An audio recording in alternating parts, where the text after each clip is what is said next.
Well, welcome back to Exceptionally Average with Steve and Craig. Episode number 2. Steve, good to be with you again. Good to be with you, Craig, and I appreciate the title of that. Gets me every time because we're not just average; we are exceptionally average. Yeah. Yes, so it's like that C+ student. I noticed there's actually another Exceptionally Average podcast. They made it all of 3 episodes. And so we are hot on their tail, which to me actually is like the perfect, if you're going to be an exceptionally average podcast, 3 episodes seems like about, your Everest right there. Yeah, and where are we? According to Meatloaf, 2 out of 3 ain't bad. Yeah. Did I just date myself? Yes, you did. All right. Very much so. But that's where I think, you know what? We're already 2 episodes in. I don't think we have any specific how often these are going to come out right now. But I think we'd like to do at least 1 or 2 a month. It seems like where we're going to be at, but Lord willing, we'll see what happens, especially heading into summer and all that stuff.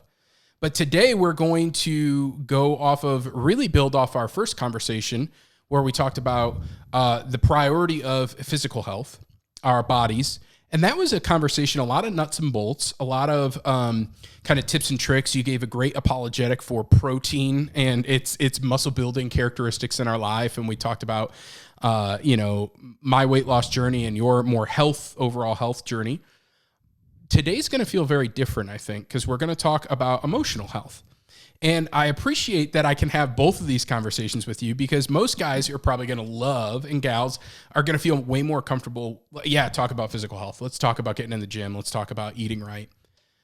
Frankly, I'm not too convinced that if you just look good, but you can't think, you can't talk about things, you have no connection with your emotions, with your spouse, with your kids, what's the good?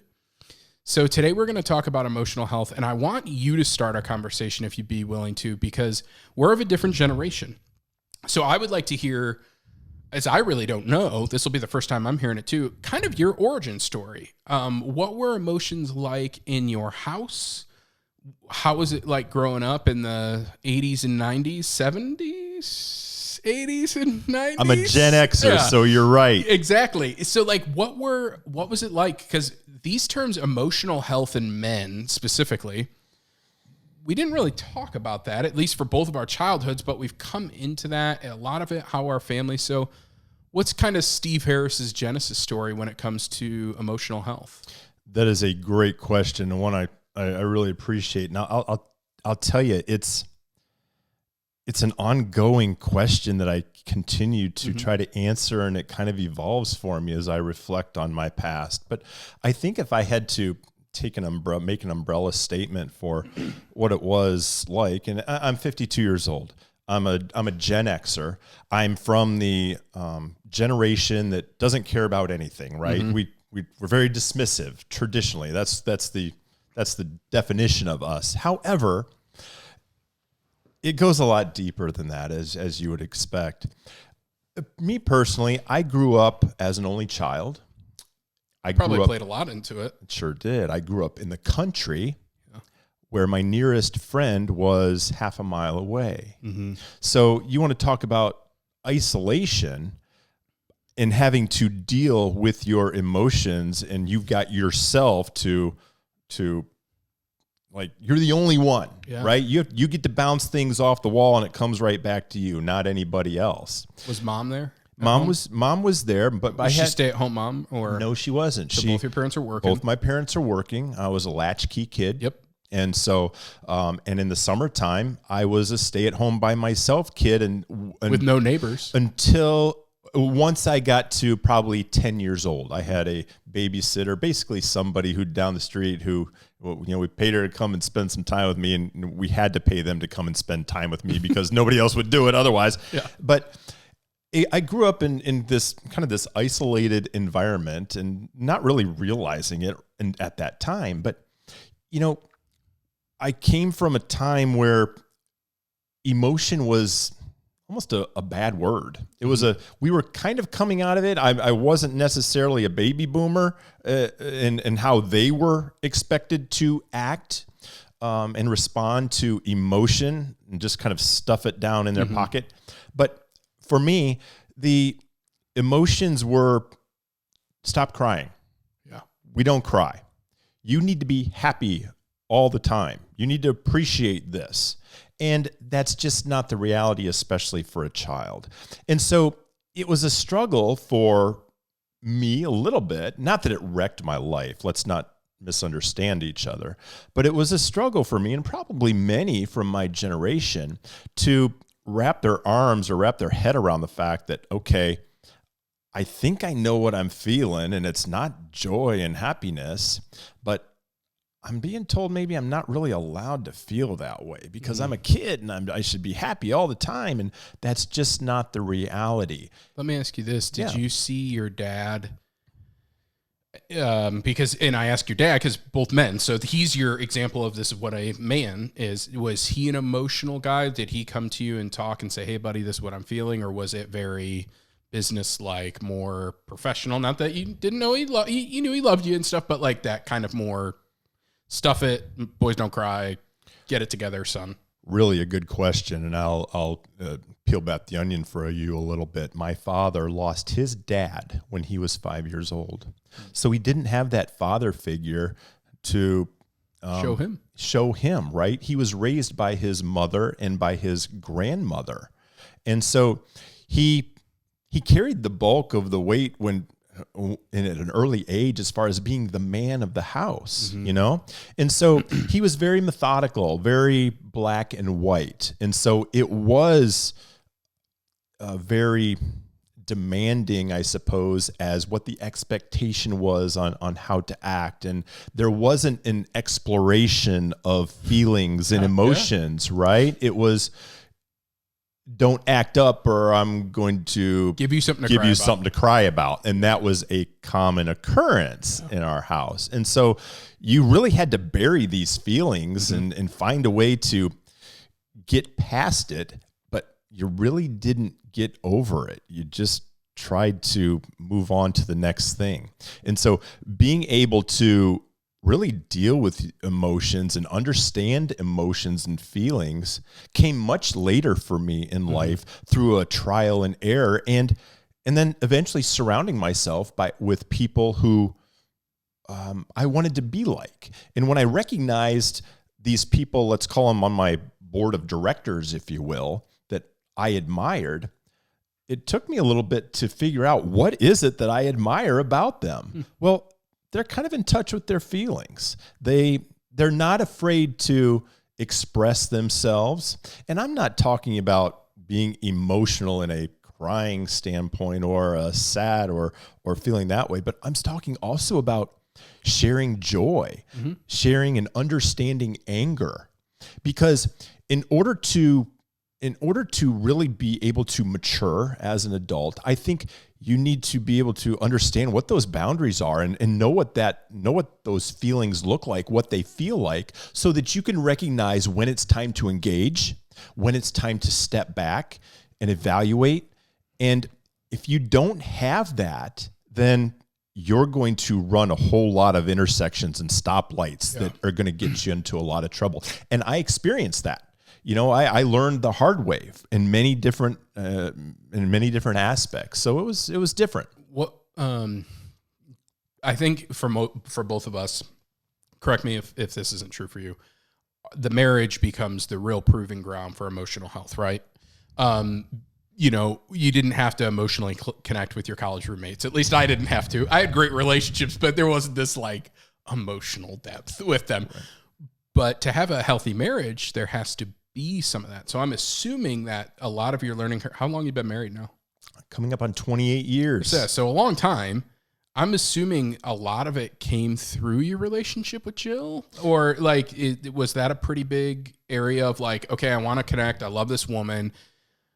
And just of like going to emotionally vulnerable places with this person. How did that go at the beginning of your marriage and stuff? Yeah, I like that question, because I will say this. I was, as much as I was told to not cry as a kid, I was an emotional kid. I cried a lot, more than my fair share, because honestly, I was told to keep my emotions in check. And as a result of that, I couldn't keep my emotions in check.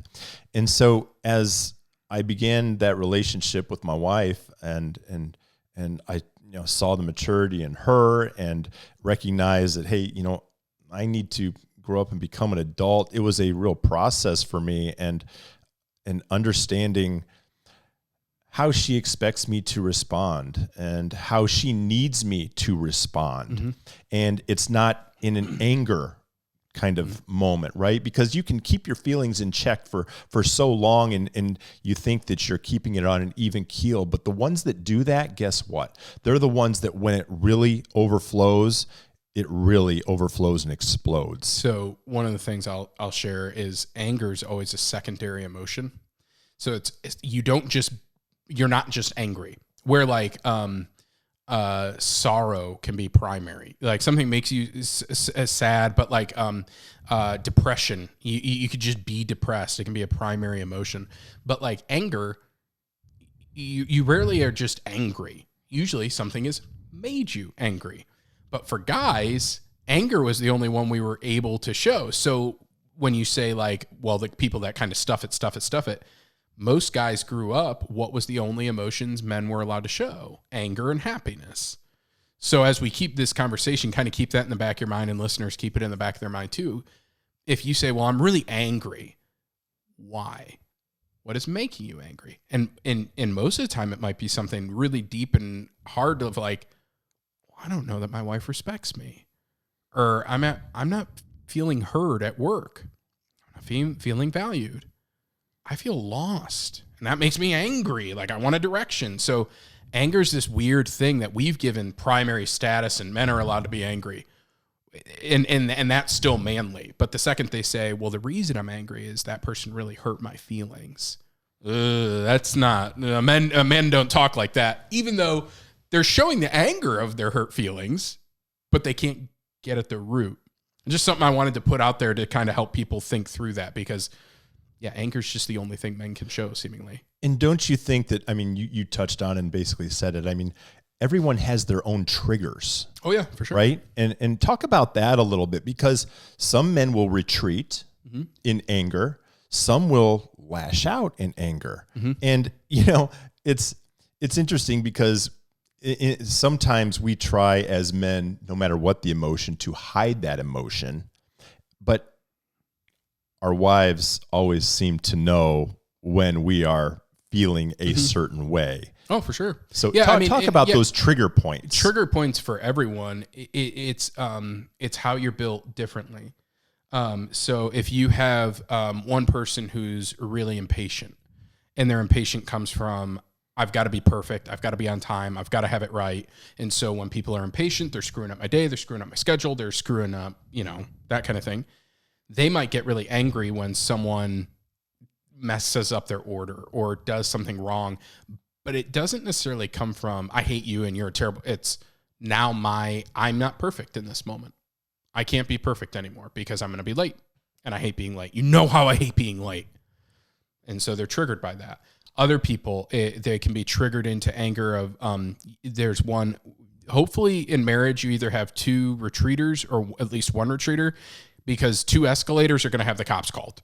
If you have one retreater and one escalator, usually the one will retreat back in, and they might be stewing, but the neighbors aren't hearing. But like, if you have that person that gets triggered of like, you're going to yell at me, I'm going to yell at you. Like, how dare you talk to me like that? And they can get triggered in that way. So knowing what your triggers are, my triggers are typically for anger, especially, is exhaustion, because I'm a control freak. And so when things start to get out of control, I can't make it do exactly what I want. And my go-to is apply more force. If I can't get it to do what I want, use a bigger hammer, yell a little louder. Well, that doesn't work with humans or children or spouses or church families or life or friends or plumbing. I learned that the hard way. You crank that, you don't crank it so hard, you're going to have a problem. And so, yeah, we've got to be really aware of those. But again, those triggers kind of lie in that secondary emotional pit. Let me jump back and ask you, have you and Jill, and whatever you feel comfortable sharing, have you and Jill had any kind of like conversations? I mean, you've had a ton over 28 years, but that you're obviously emotionally connected with her, but like that you've either, whether in counseling or therapy, or just that you've learned how to really kind of cut through a lot of the nonsense, that you can show yourself to her in a way that Craig doesn't get or anyone else doesn't get? Have you kind of learned that with her? I love that, because yes, we have, and it's almost this unspoken understanding, and maybe that's not the right way to handle it, but we really do have this connection, and where we allow each other the freedom to be angry. That's good.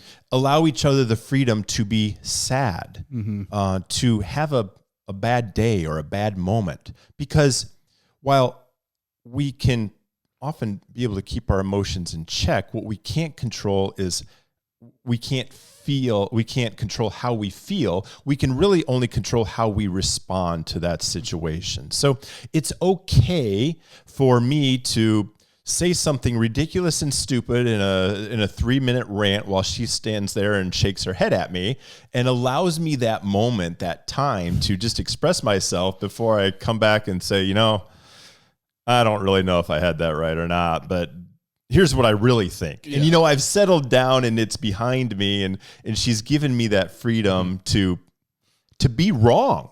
Right. So how important is it for you? You've made it 28 years.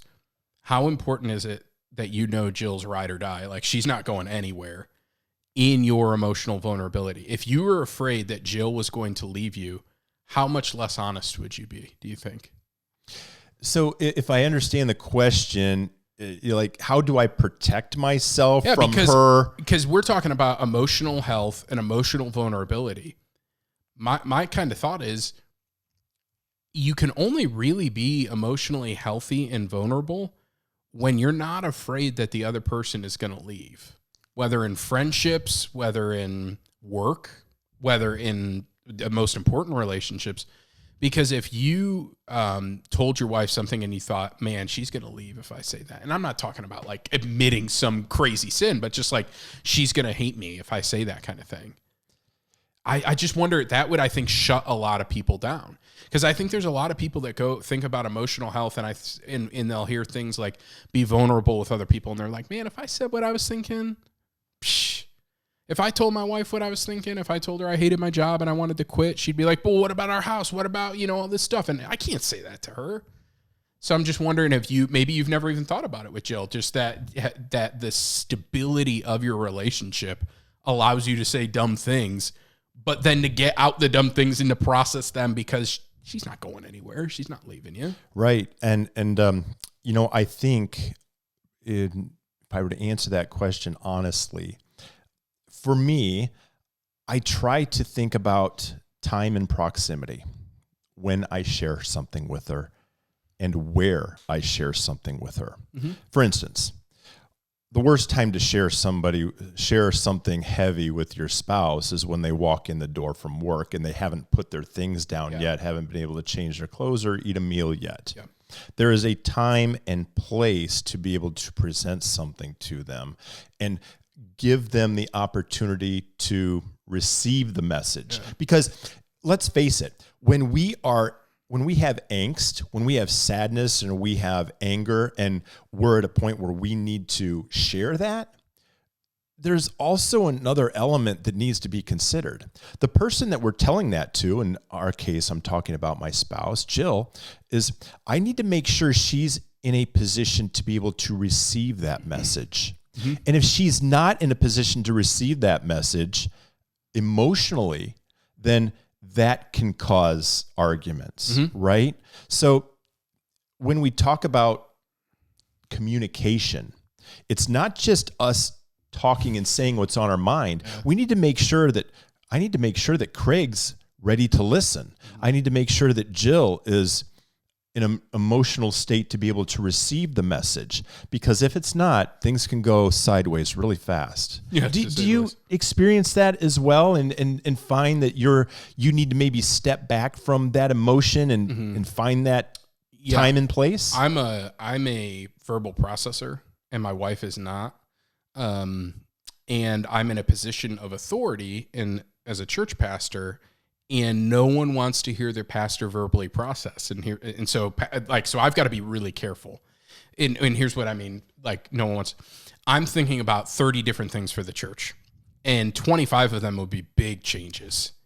Church people love change. No, they don't, right? Like everyone wants to sit in the same pew and sit in the same spot and have the same pastor. And it's like, you're going to bury me and don't change anything. Don't change your music. Don't change your hair. Don't change anything. If I get up on a Sunday or at a meeting and I'm just spitballing, like, man, I want to try this and I want to try that. And maybe we go to this and maybe we do that. People will freak out because they'll hear me say it and they'll think this is what we're doing. So I've learned a lot of time and place to process through some of those thoughts. At home, same thing. We don't talk when the kids are awake. If we have to stay up till midnight, we will. But like I've got little kids, you've got older kids, but I've got a 9 and 5-year-old.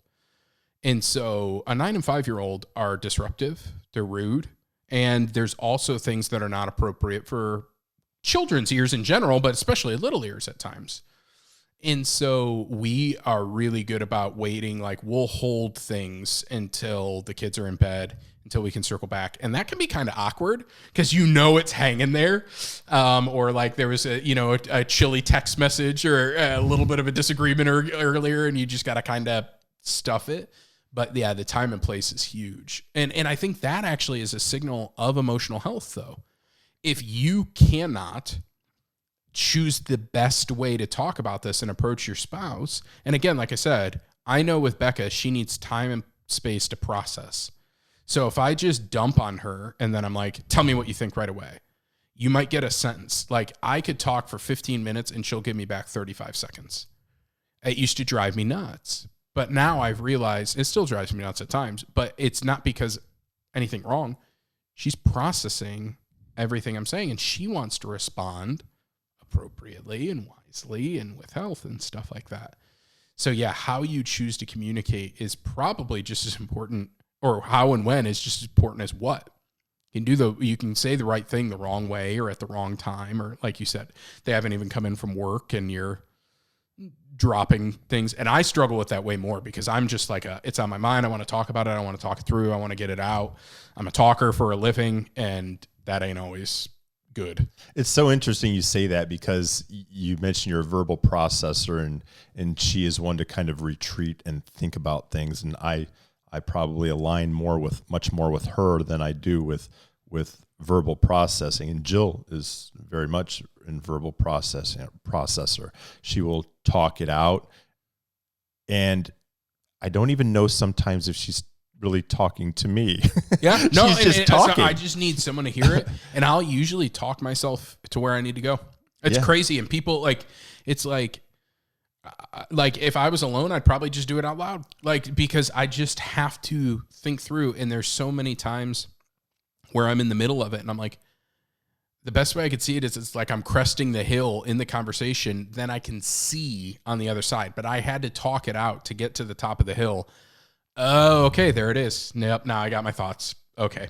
But if I didn't, I'm standing at the bottom of the hill and I can't see. Absolutely. I think that I wonder sometimes how Jill and I get through a few things because I want to go. My job is training, okay? And the way that I train with the end in mind. So I want to know what the end looks like. I want to know what that skill looks like at the end, that functionality that we need to do or be able to say to demonstrate that performance, right?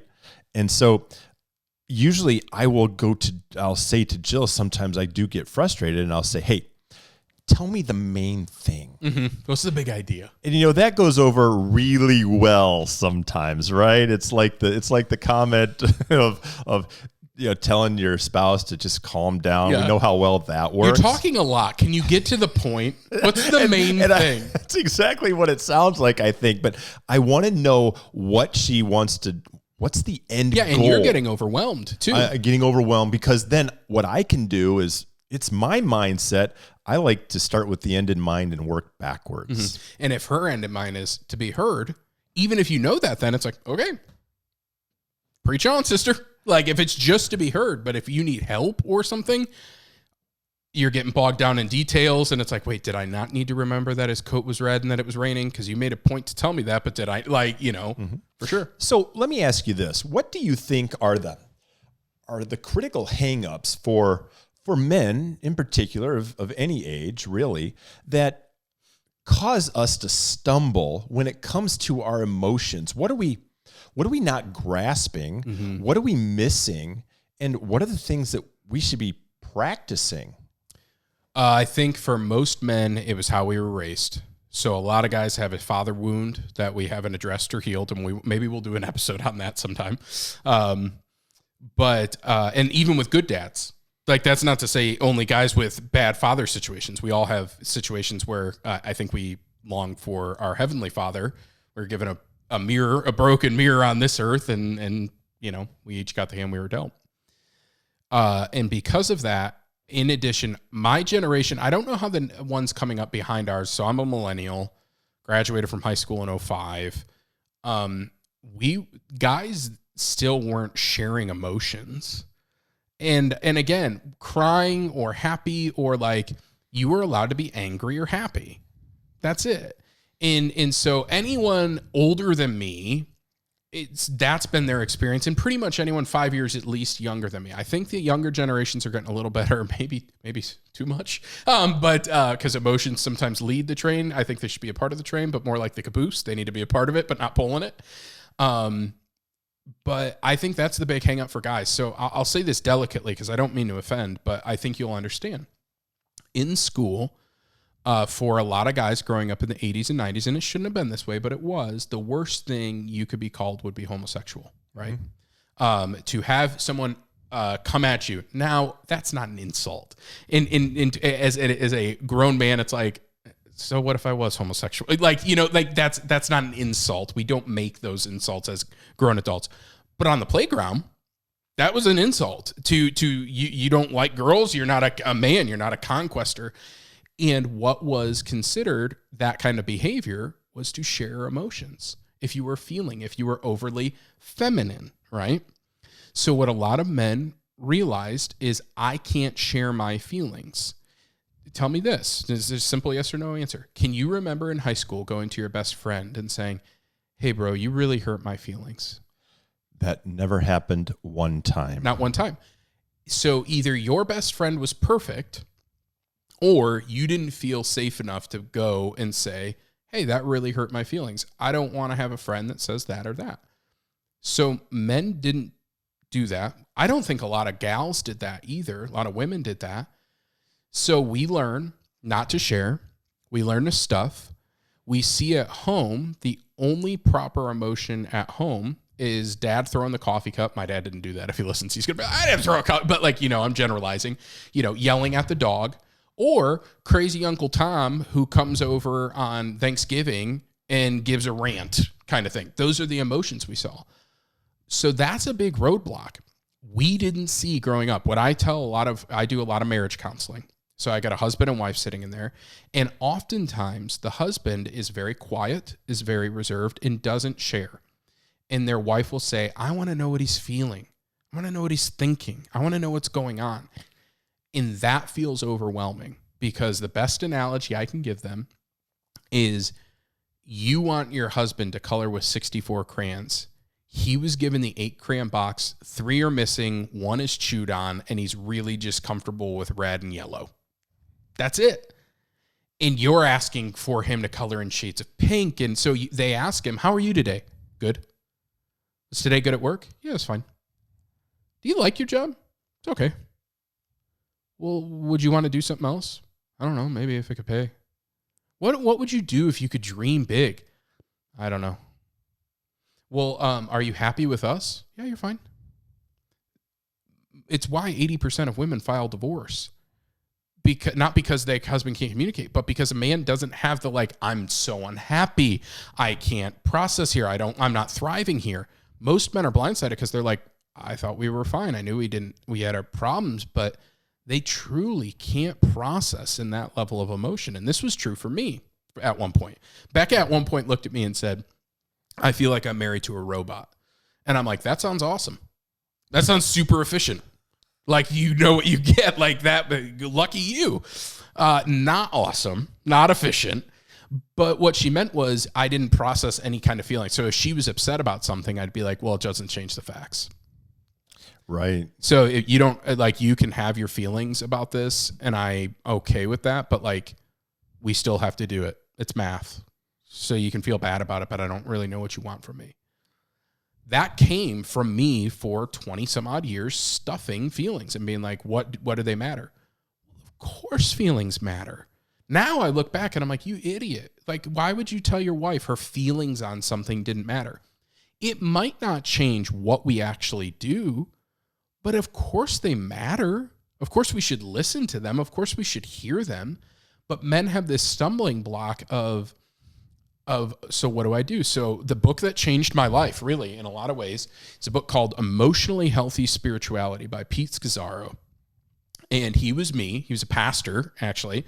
And he basically was wrecking his life because he knew how to be angry and that's it. And his wife was miserable. He didn't know how to connect with God because think about how many times men here in church, like, pray and commune with the Lord, go and feel like a tenderness with God. And they're like, I don't even know what you're meaning. And what they're saying is, I'm not emotionally mature enough to know how to have a relationship. Right. Like the pastor's telling me to have a relationship with God. And my relationship with my wife is, yeah, okay, sure, sounds good. Did you catch that ball game? Now you're telling me to pour my heart out to the Lord? I don't know how to do that.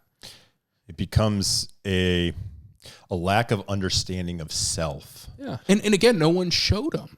So Right. if their dad didn't sit down, and our dads were raised by war veterans or weren't there, and like my dad never came and sat down and was like, hey, son, I want to talk to you about your feelings. And I want to share it's okay to be upset and it's okay to process and that kind of thing. It was boys don't cry.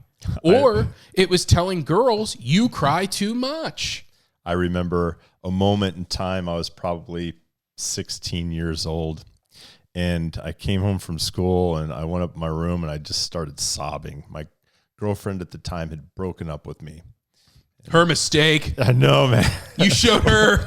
Well, this was probably like the third time. So Love it. Don't worry, I was in the friend zone for most of high school. So maybe I deserved it, but I was wrecked. My dad comes and peeks his head in the room. What's wrong?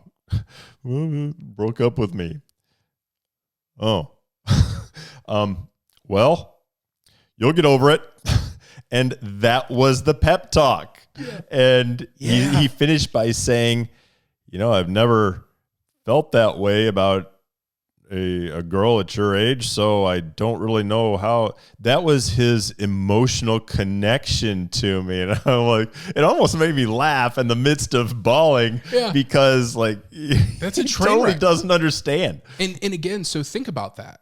How then, like I think of that, and if I see my son, someday crying, I want to go and talk to him and be like, man, that's hard. Tell me about how you feel. I loved her, Dad. She was the one. And it's like, oh man, I remember that feeling and talking with him through that.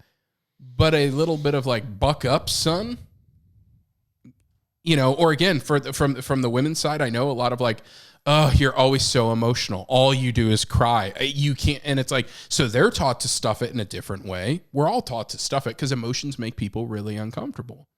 The first time my wife ever saw me cry, I thought my tear ducts were broken. So I'm on this journey of like trying to learn emotional health because this book, Emotionally Healthy Spirituality, not sponsored, but just helped change my life, really helped me see that you can't be a healthy Christian and have unhealthy emotions because you won't be able to connect with God. Right. So if you can't be in a healthy, open relationship, the idea of living intimately with the Lord and having him speak into your life and walking with him won't make sense. So I'm on this journey of trying to grow in the Lord, and it's pulling my emotions along in places that are deeply uncomfortable for me. I'm not comfortable with it, but again, I'm trying to walk closer with God. And in 2014, my daughter is born. And the first time Becca ever sees me cry, and the first time I had cried, I can't remember when. I literally thought I couldn't cry. I didn't know that I could. Was my daughter's born. And in the delivery room, she's born, and I just start sobbing. I mean, I'm a wreck. And my wife, who's just given birth, is staring at me with this grin of like, what is happening? She's never seen me cry. We've been married 5 years. She's never seen me cry. I don't cry. That's not, the guy who was a robot is now sobbing, and not like, oh, that's cute, my daughter's born. I mean, like, I just, the floodgate broke, and apparently my tear ducts still worked, and I'm just sobbing and deeply uncomfortable with it, right? And so I see that was like my Grinch moment. You remember the movie of the Grinch when his heart grew 3 sizes? My daughter being born, because now I cry constantly. I cried last week of a soldier coming home and surprising his son. Oh. One of those videos on Facebook. Oh, those will get you every time. Sobbing. So like I'm sitting in my office alone, and I'm like, oh, that's the good stuff. Yeah. Like, and again, like that, I think that's healthy and appropriate. But that was that moment for me. And so I think we all kind of have these line in the sand moments and stuff like that, where it was just like, so then when my son was born a couple years later, I sobbed again, but like I was completely I wasn't trying to hide it. I'm like, yeah, my son was born. This is an amazing moment in my life. I'm so in love with my wife. I've got a boy. I'm so blessed. I'm just overcome with emotions. And you know, labor's really hard for men too. So it's just, sure is. That's how I'm going to know if Becca listens to these shows. That's right. You'll hear about it. She won't say it. And if she doesn't say anything, I've caught her. I've laid the perfect trap. That's probably true too. So that was a big moment for me. But that's where to get back to your original question, that's what I think is the biggest hang up for a lot of guys and gals. We weren't raised with it, and then we don't know. And then if you don't have a safe relationship, so maybe this would be a good thing. Let's go back and let's kick this around. This idea of a safe relationship. Because emotional health, you need to be emotionally healthy at work, and that means you have appropriate boundaries. If you came to me and said, Craig, I cried all my coworkers and I share with them all of Jill and I's problems, I'd say that's not emotional health. That's actually emotional unhealth. Right. Just because you're sharing emotions, that's not healthy. Mm-hmm. We need to have different levels of boundaries. Time and place. Yeah, time and place. But to really peel back the real onion and show that person, presumably our spouse is probably about the only one, the Lord too. You've got to feel safe in that relationship. And you've really got to not harm the other person. So this would be one of my challenges. And if you throw some in, if you can think of them.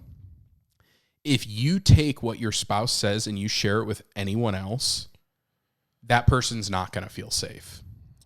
Like, so if I come to you and I'm like, oh man, Becca was really emotional last night and she was crying and telling me all this stuff. And you're like, one, I'd hope you'd be like, well, that's kind of inappropriate. And I'm sharing it as a gossip. That's not good. So like ladies, if you ever call your mom, because my wife is very close with her mom, and thank God they don't talk about this. Mm-hmm. But if you like share what your husband says, and then your mom knows everything that's happening in your marriage, your husband's not going to share with you. It's not going to be safe. That's absolutely true. If you're a manager at the workplace and a colleague comes to you or a subordinate comes to you and says, hey, this, and this is happening, and then you share it around, they're done. Let me give you an analogy.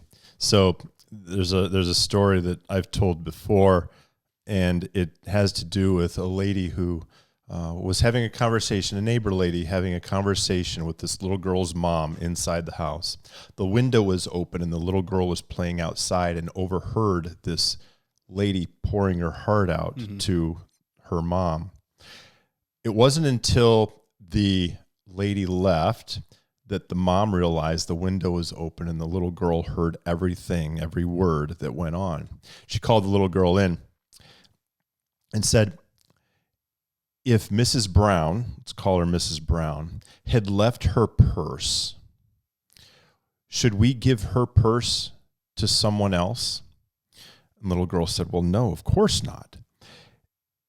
And the mother used that as the example to say, that's right, we wouldn't. And that's the same way we protect her story. What she shared, what she left here in this house was her story, and it's not ours to share with others. Mm-hmm. And so that is something that story has always stuck with me. Mm-hmm. Something that makes it tangible. Yeah, because we wouldn't think to give away a purse. Absolutely not. But think how willing we are to give away other people's story, and we leave them vulnerable. And we wonder why people clam up and they don't tell, they don't share, because they've maybe been burned in the past. Yeah, how many people haven't been burned of like, well, I heard you, and you're thinking, are you kidding me? Yeah. Yeah. Whether at work, whether with friends. I mean, there's a lot of guys specifically that I know just don't share anything because they're like, it's going to get used against you. Right. It sure will. And so that's something that, you know, your parents and how you grow up teach you either what to do or what not to do. Sure. Yeah. Right. And usually a mix. Yeah. It's somewhere in the middle. And so you use those moments in your own experiences to maybe and hopefully improve upon relationships. Even if they were good relationships that you had with your own parents, you always want to be able to improve upon that relationship with your own children.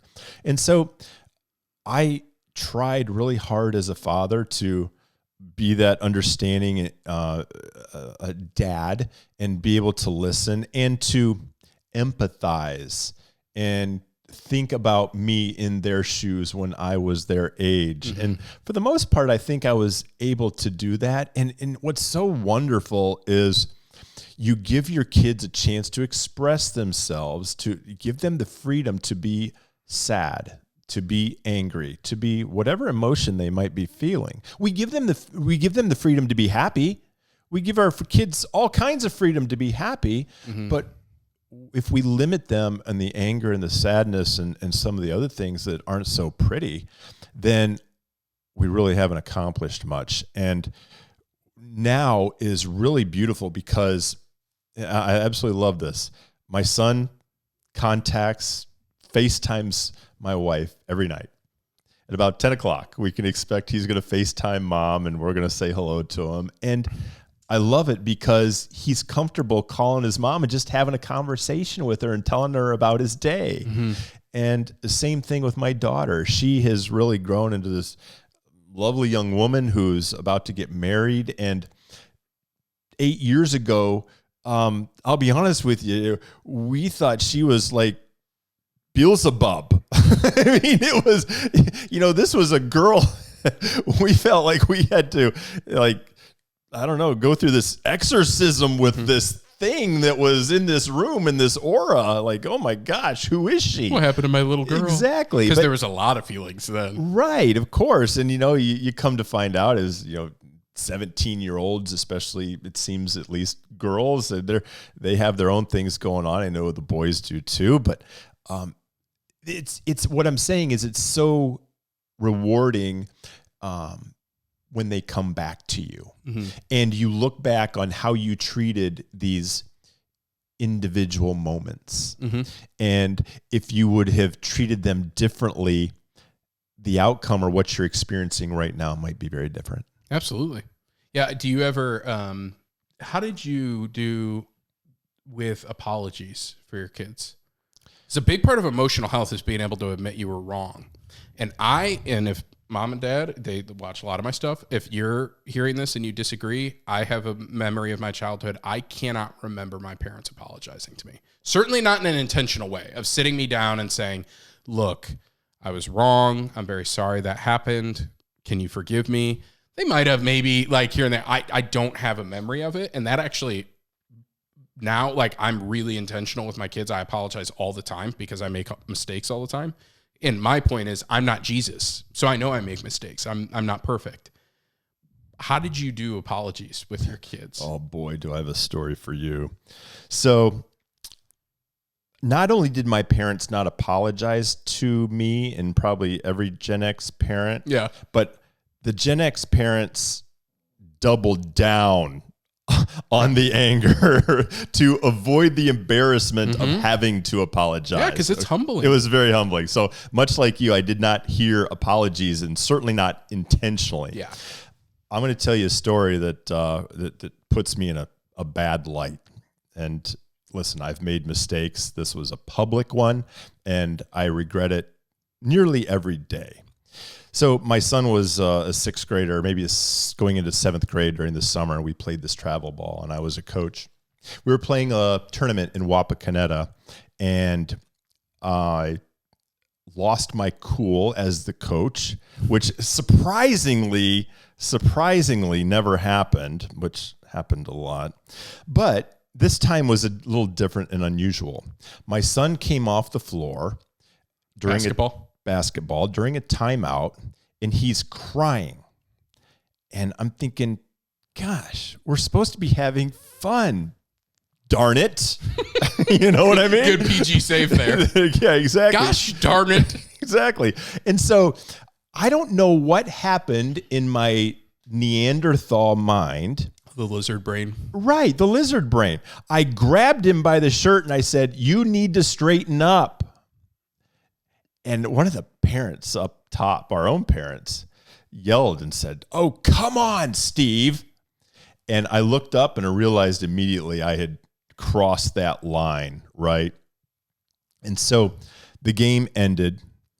I actually pulled the team aside, the whole team, and said, "Guys, I want to apologize to Colin in front of you, and I want to apologize to all of you kids, because as your coach and as an adult, as a human being, I responded very poorly. My actions were unacceptable and should not be tolerated, and I expect better of myself."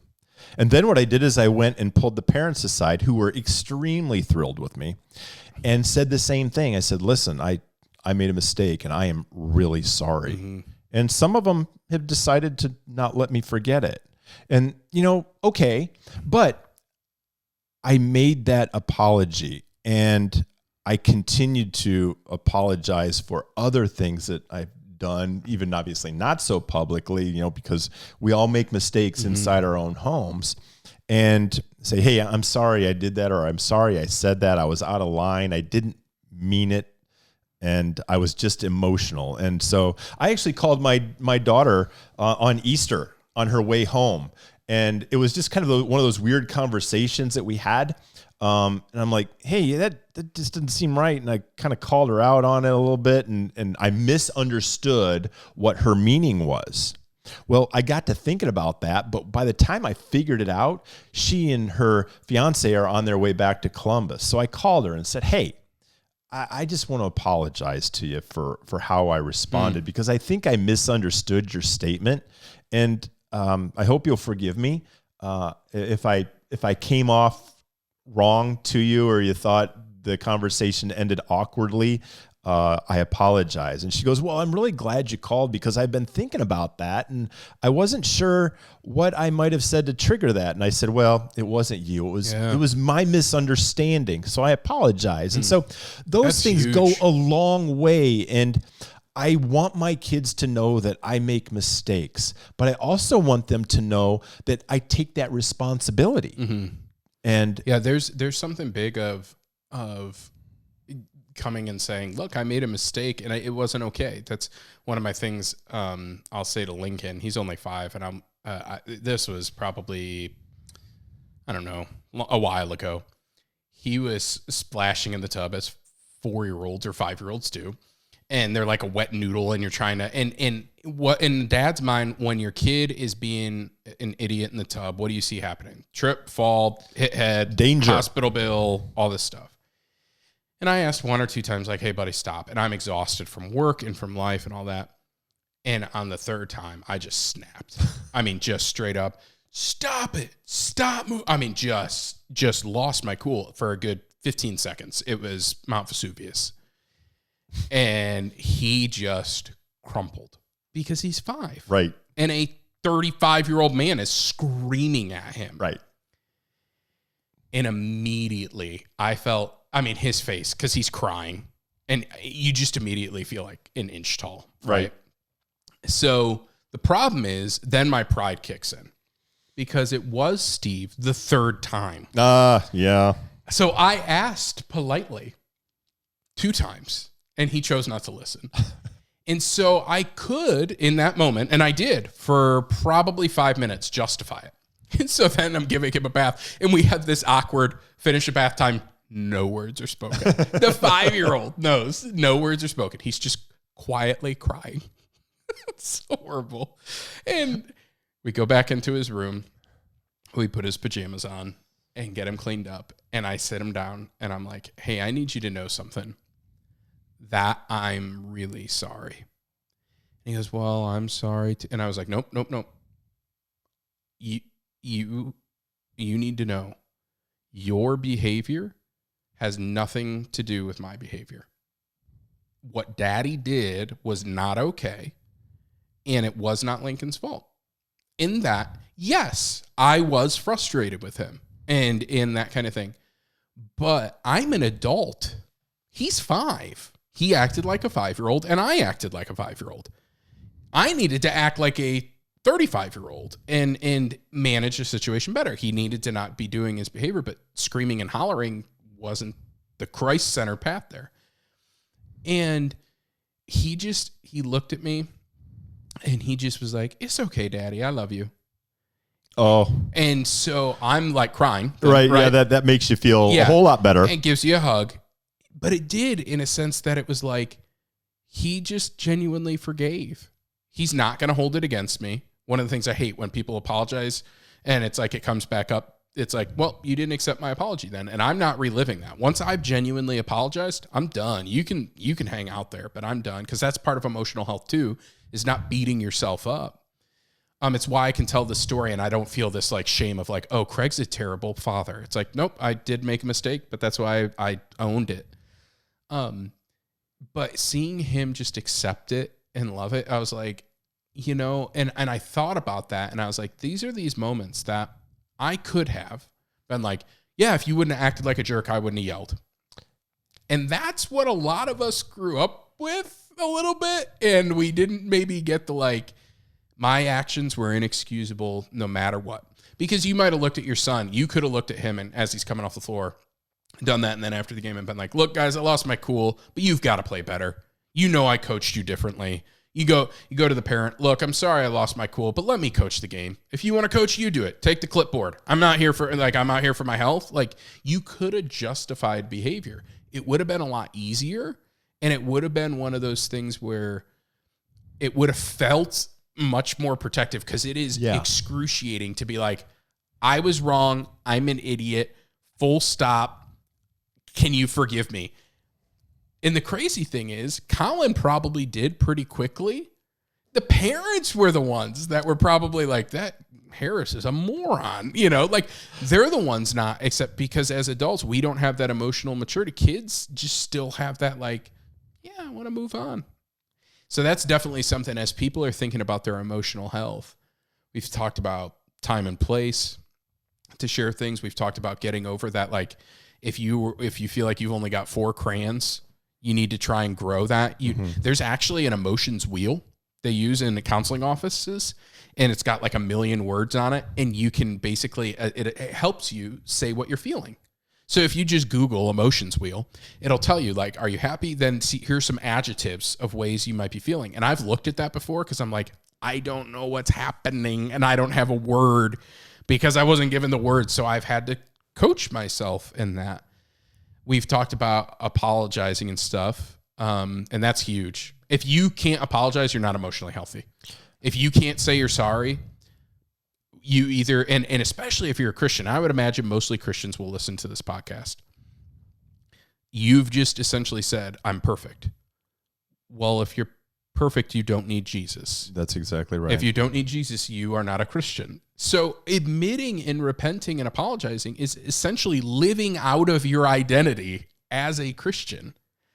But as we're about ready to be done here, is there any kind of other tips or thoughts, final piece of advice as you kind of think about emotional health, whether it's for married men, maybe in the workplace, women, what, as you want to kind of button up?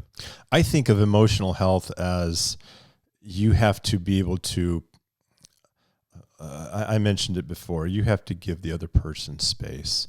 And I like the idea of me being willing to forgive, because if for so much forgiveness that has been given to me through Jesus Christ, for me not to pass that along is extremely selfish and certainly unchristian. Mm-hmm. So who am I to hold on to that, hold that over somebody's head, hold that guilt over their head, and hold their feet to the fire, so to say, when I've been forgiven so many times over and over. And so encourage others to forgive so that they can be forgiven themselves. And I think that just allowing that freedom and that space is so important, and dropping those boundaries, because I think of it as we're men, so we golf, right? Mm-hmm. At least I do. We take clubs and we hit a ball. I don't golf well somewhere. But I golf. Well, and that's my point. So when we tee off, our goal is to always hit a ball straight down the fairway.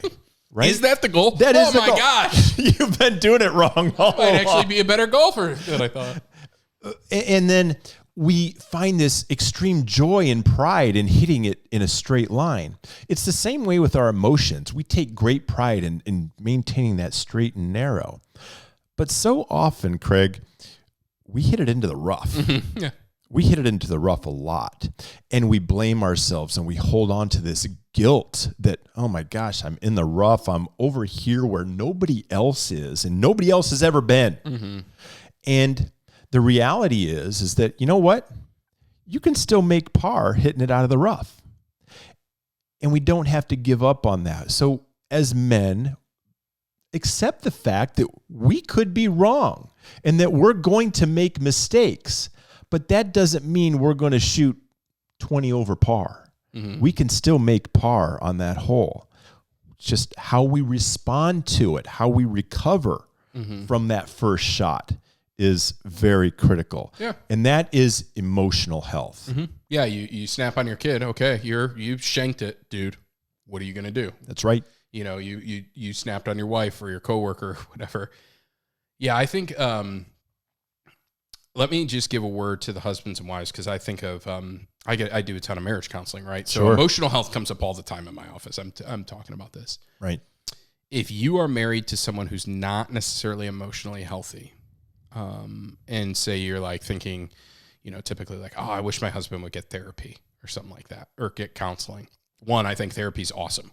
Everyone should go to counseling. No matter how healthy the relationship. Yeah, if you have a rock star marriage, you could still go to counseling, get a counselor yourself. I've never been to formal counseling, but I've met with counselors 4 times of counsel. So I'm kind of lucky because I have counsel. So like, if I didn't have those relationships, I would have had to go to counseling. And so there's absolutely nothing wrong with it. In fact, it's quite healthy. It's like going to the doctor. Sure. But if you want to have an emotionally healthy relationship, you've got to become emotionally healthy yourself, and you've got to be a safe place. So if your spouse doesn't feel safe with you, they're not going to share anything with you. If your coworkers don't feel safe with you, they're not going to share anything with you. If you are not a trustworthy person, if you are not an emotionally healthy person, you're not a safe person to share that with. So if you give away the purse. Yeah, exactly. And so if you want your spouse to share with you, if you want your friend to share with you, take a look in the mirror, first and foremost. And then give them grace for learning. I think people have this idea where my husband's just going to be able to share his heart and unpack, or my wife's just going to be able to do these things. And in a marriage where our roles are typically reversed and it's harder for Becca to share than me, it's one of those things where just give people grace and time. Ask pointed questions. Learn to be okay with silence. Ask them like, okay, I'm going to give you a day to think about this, but I really want to know. I want to follow up with this. I need to hear from you on this kind of thing. Right. And really following that up. And then the last piece of advice would be, emotionally healthy people know their emotions. They can name them. They honor them. They feel them, but they don't always let their emotions lead. Emotions leading on vacation can be really fun because you could be fun dad. And you know what? We maybe blew past our budget a little bit, but we went to the turtle farm and we did the thing and we got the cool picture, and I bought the kid a cat, and we went to, and I bought the kids cotton candy because I don't know, we were at the zoo and they just wanted cotton. That's fun emotions. That should be the exception, not the rule. The emotions, I've heard it said, should be a part of the train, but they shouldn't be the engine that pulls the car. They should be the caboose. And the caboose on the train is usually the most visible car. It's right. The most unique. Your emotions are what kind of make you unique, but it's along for the ride. But it kind of sets the tone for the overall train and that kind of thing and how it feels. But what should pull your heart is the scriptures, is the truth of God. And so if your feelings don't align with the truth of God, I don't feel like apologizing. Well, the scriptures still call me to apologize. I don't feel like being generous. I feel like hoarding my money and spending it on me. Well, the scriptures call us to be generous. I don't feel like giving my life away today. Well, the scriptures call me to give away. So allowing your feelings to understand them, to respect them, but not necessarily allowing them to control everything is a really important part of emotional health. So for me, my journey, I never let my feelings control things. My journey was understanding them and naming them and making sure that they're a part of the train and saying, I know what we need to do, but I don't feel great about it. And I'm really struggling with it. But I know, hey, we got to do this, but I just want to share that with you. That's emotional health. For someone on the other end, it might be like, hey, I just exploded all over everyone and it's crazy and all this stuff. But I need to reel that in. And my learning curve is reeling that in and saying like, hey, just because I don't feel doesn't mean I won't. If I quit my job every time I felt like it, or if you quit your job every time you felt like it, we would be unemployed. Sure. And we both have good jobs that we actually like. That's right. Imagine if you didn't like your job. I've been there. And so that kind of thing. Just a few little popcorn thoughts at the end. Anything else before we wrap up? No, I think you gave an outstanding segue when we recognize bringing Christ into it and making him the center of that moving train, right? Mm-hmm. And the caboose is the emotion that comes in at the end. And that when we talk about the third leg of our stool, the next time, we're going to talk about that spiritual health. So it's a great segue. What's coming next? Sounds good. Hey, this was fun, man. Sure was. We'll do it again. Yep. We'll talk to you guys soon.